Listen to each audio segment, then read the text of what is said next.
Si è fatto attendere, un po' come tutte le prime donne. Sto parlando del Golden Lapis, l'inchiostro dell'anno 2024 che Pelikan ha aggiunto alla collezione Edelstein. Il calamaio è quello classico, ma si tratta, come avete visto, di un inchiostro shimmering, di un inchiostro che Pelikan tutto sommato riprende in un certo senso da un suo cavallo di battaglia, che è il topaz, una tinta azzurra di primo ordine, bella, entrambe belle, diverse. Tra l'altro guardate che effetto strano fa nella mini vac, basta agitarla un attimo e la penna ritorna subito pronta all'uso per stendere l'inchiostro come si deve. L'ho provato su diverse carte perché è un inchiostro che senza dubbio ha attirato la mia attenzione, anche se poi non è mio il calamaio, perché me l'hanno prestato gli amici per la penna, quelli dell'associazione, che mi hanno gentilmente messo a disposizione per la prova. Un inchiostro che probabilmente forse comprerò, perché vi dico subito, da tradizione Pelikan, lo shimmering è di una qualità unica, ma non perché sia il più bello degli altri, ma perché è disponibile omogeneamente. Insomma, non è che si accumuli sulla punta nelle prime 3-4 lettere, nelle prime 2 parole, poi non ve ne sia più traccia. È un tipo di pagliuzza dorata che troviamo lungo tutte le righe del nostro quaderno. Tutto quello che scriviamo è comunque ben miscelato. Provo a spiegare meglio questo concetto per chi magari non ha dimestichezza con gli shimmering. Sapete bene che la boccetta, il calamaio va agitato prima di caricare la penna, perché come avete visto tutto il pigmento si deposita sul fondo, e allora lo agitiamo e carichiamo la penna.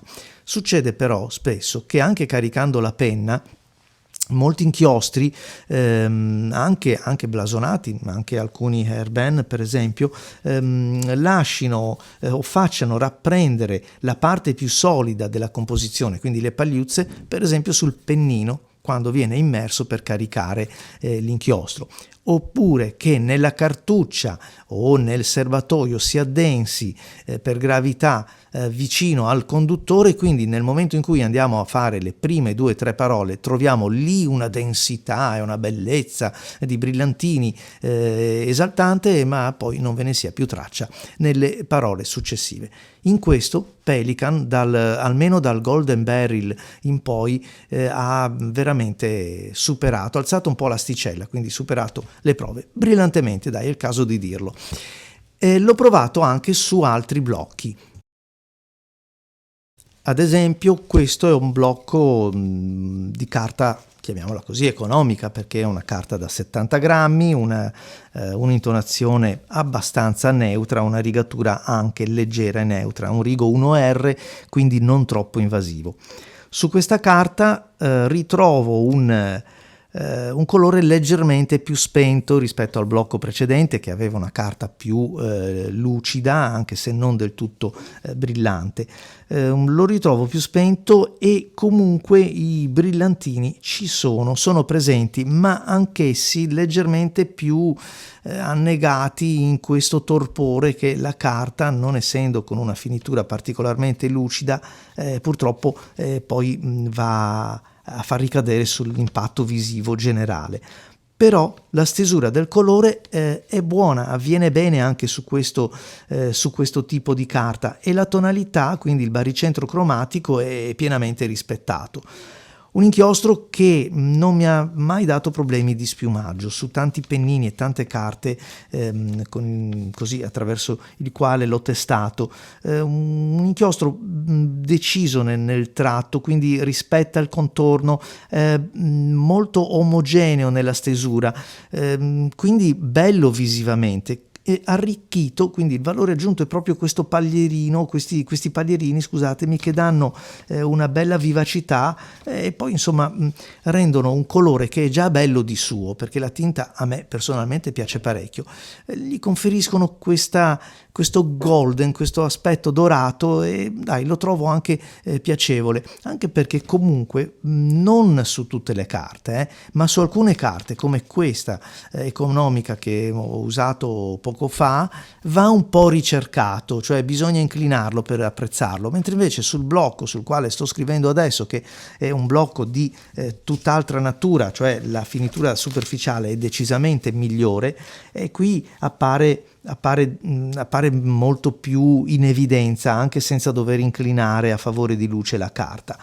Però è anche vero che questo è un blocco avoriato, infatti l'ho voluto provare come sempre anche su una carta che potesse virarne un po' l'aspetto, e vi dico la verità, mi piace la finitura della carta da una parte, però il colore fa un po' a calci e pugni con questo azzurro che è così bello di suo, che andarlo a virare con questo color paglierino no, lo preferisco su una carta bianca, su una carta neutra, e poi manco a dirlo, vedremo sulla carta Rhodia, sulla quale forse come tanti altri inchiostri dà il meglio di sé. Non vi ho parlato allora di capacità coprente, ma sì, è un azzurro deciso, potrebbe quasi apparire un blu chiaro, insomma non c'è questo problema, neanche in corrispondenza di pennini fini con rigature forti, la lettura è sempre agevole ed anche piacevole, perché la tinta resta comunque leggera, non è un blu deciso, non è un nero che ci dà quel contrasto elevato e ci può anche così infastidire gli occhi in una lettura prolungata.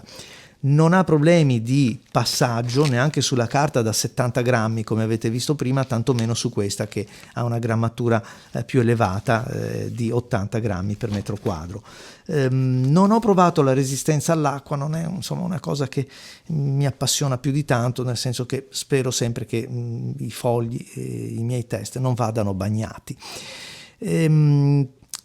La capacità coprente, la saturazione molto omogenea, questa è un'altra caratteristica che apprezzo. Non è un inchiostro che abbia particolare shading, sfumature, lo ripeto, è una cosa che apprezzo, cioè non di sole sfumature si vive.